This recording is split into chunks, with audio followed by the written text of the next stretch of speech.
Il-Partit Nazzjonalista impona regoli stretti għall-elezzjoni li ġejja tmexxija fejn jipprojbixxa lil Adrian Delija u Alex Borg milli jiddibattu lil xulxin jew sansitra milli jsemmu lil xulxin f'intervisti.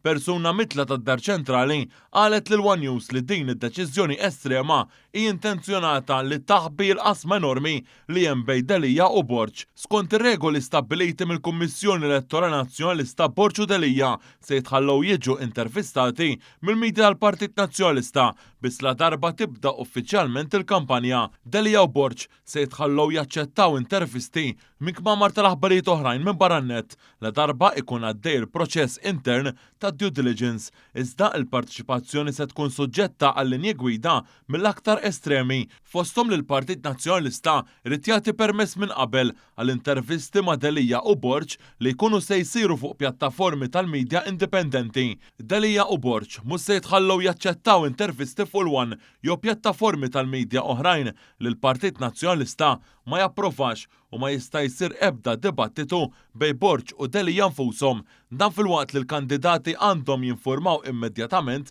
lill-Kummissjoni Elettorali u lis-Segretarju Ġenerali tal-Partit Charles Bonello.